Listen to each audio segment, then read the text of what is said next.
I saw something earlier today that I wanted to watch first with y'all. First of all, if you're just joining us, if you're watching the VOD, the issue of the day: if your cable provider carries Fox, cancel them and tell them why. We will not share our company, we will not share our business with this filth anymore. That's all I'm gonna say. There's already a video up about that. Go check it out. In the meantime, good news for the people that are only getting their news through television, because finally it would appear that they're catching up to how all this works.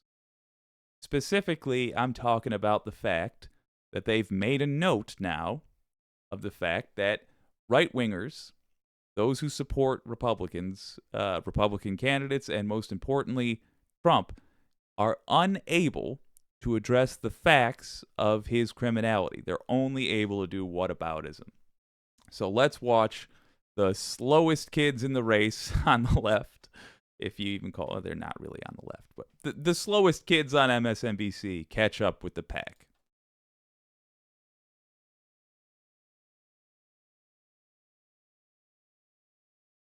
This is the most important government job on the planet.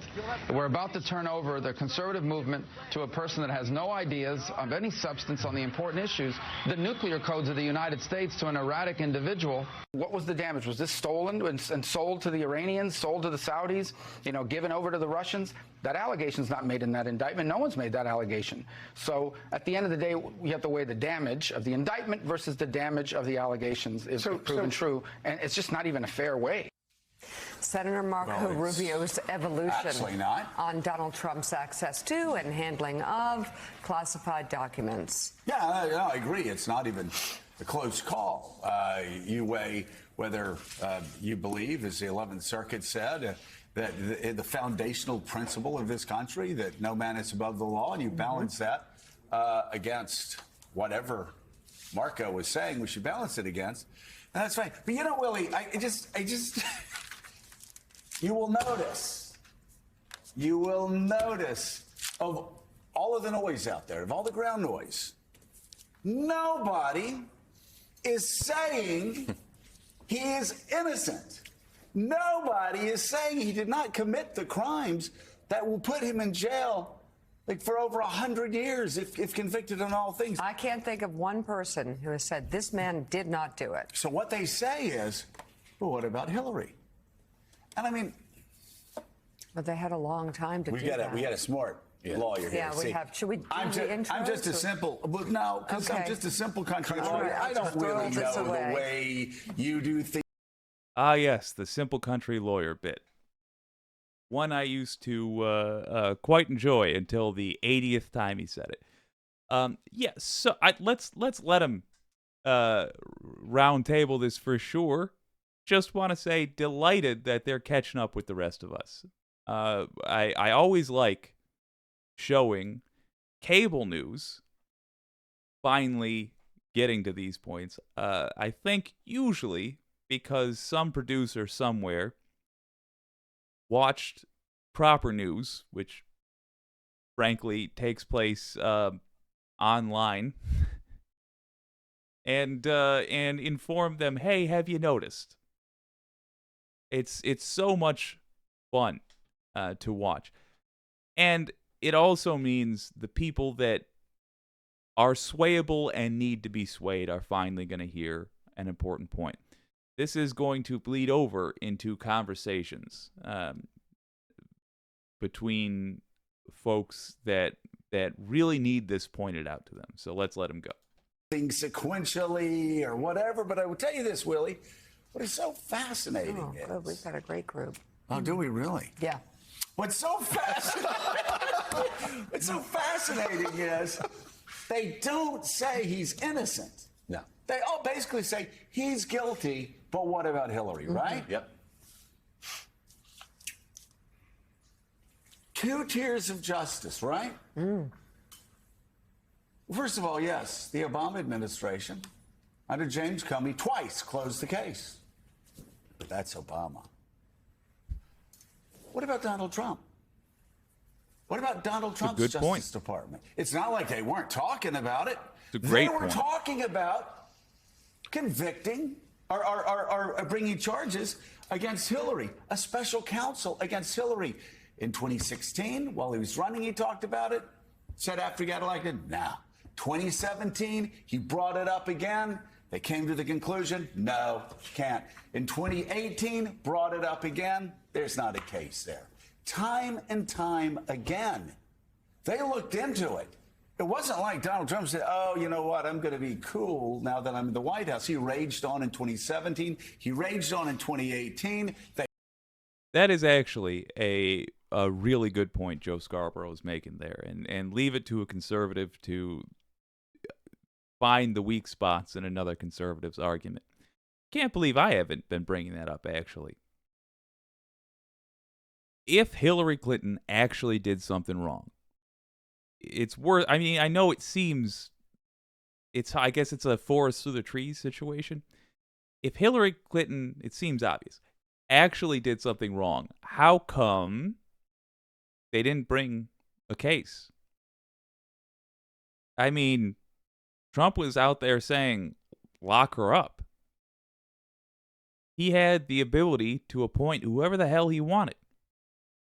Demonstrated that by appointing some pretty wild people to be in charge of our system of justice in the United States. Why couldn't they build a case? I mean, you and I know the answer. There was no case to build. They would have if they could have, but we need to ask that question and await the answer.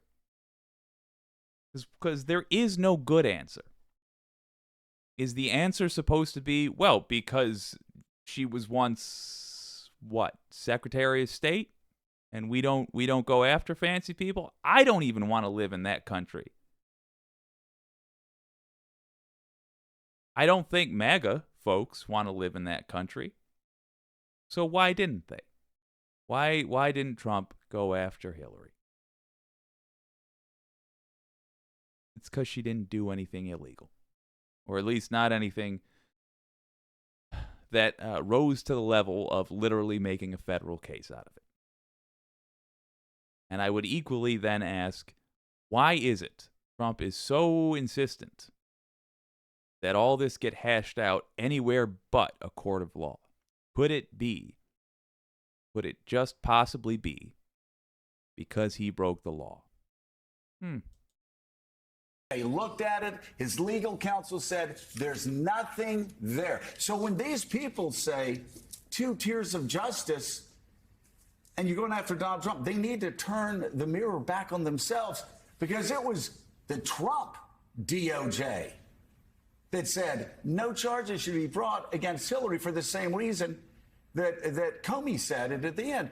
Comey's exact words: no reasonable prosecutor would ever bring charges with the facts of this case. Yeah, and the 3-year Justice Department investigation into Hillary Clinton's email server, which concluded in 2019, found, quote, no deliberate mishandling of classified information, nothing systemic. Was she subpoenaed, and did she scurry away with her server, running into the woods with it?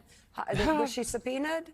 She testified. Yeah. Okay. She actually met with the She showed FBI. up. She gave information. And to your point, President Trump asked Barr to look into this. So you can't even just say it's Comey.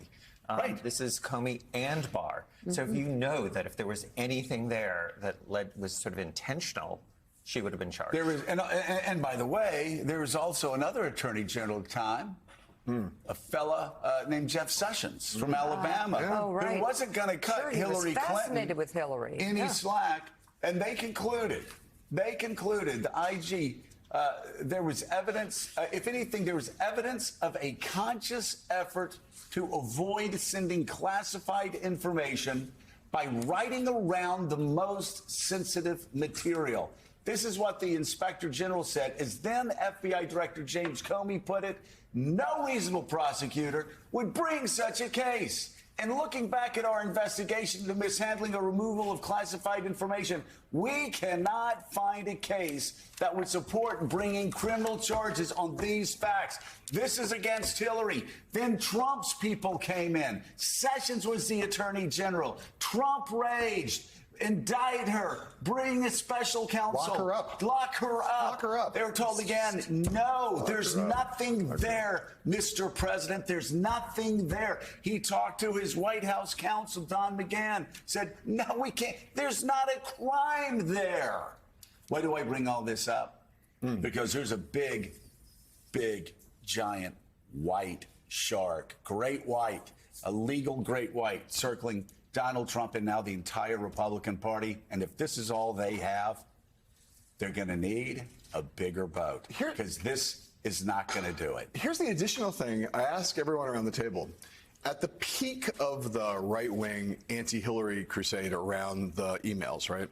Can anybody here remember what it was that the most dramatic piece of classified material that she was supposed to have mishandled was? Nope, nobody can, because it was all about volume. By the way, they can't even, remember they were trying to figure out, wait, is that C? What does that stand for? Right. They couldn't even figure out. They get the classified Joe's doing a markings Cockney wrong. Yes, and so you had Trump always talking about the volume. There's 30,000 emails that we can't account for, but there was never anything where even in the fever swamps, they never said anything like, hey, you know what Hillary did was up in Chappaqua, she shared with somebody the American plan for an invasion of Iran. Our nuclear secrets. Or nuclear secrets. Yeah. It's just even in their most crazed conspiracy theories.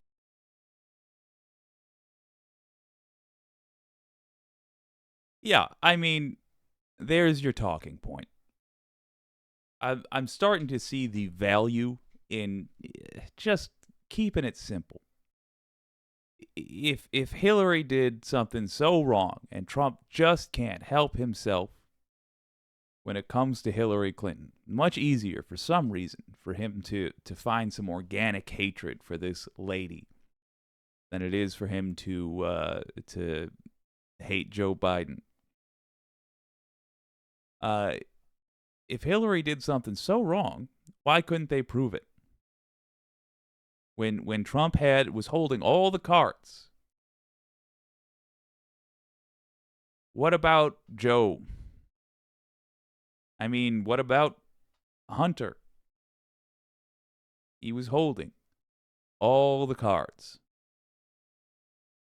Why couldn't he? Why didn't he? It's an obvious answer. They didn't do anything illegal. They've done plenty wrong in their lives. And by the way, right-wing psychos, I encourage you, if you can, prove it. By all means, if you can find something that they actually did that is a violation of the law, I welcome you to prove it, because I don't particularly like these folks either. I don't worship the folks I end up having to vote for a lot, like the right wing worships Trump, their golden cow. I would love it, in fact, if we could toss Hillary in prison because you found out that she actually did some illegal stuff. I would laugh hysterically. I have no sympathy at all for that person. I have admittedly a little more sympathy for Joe Biden, because I do think he's made some strides in recent years actually trying to govern in a way that benefits human beings. But not much. And if he broke the law, I welcome his ass going to prison. But I'll tell you, I'm downright tickled by Trump's needing to plead not guilty. Sorry, I took your paper, Alex. Needing to plead not guilty. Needing to plead at all.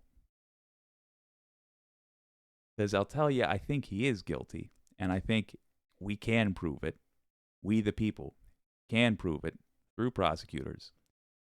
in a court of law. Time to start dealing with reality. Let's see what y'all have to say.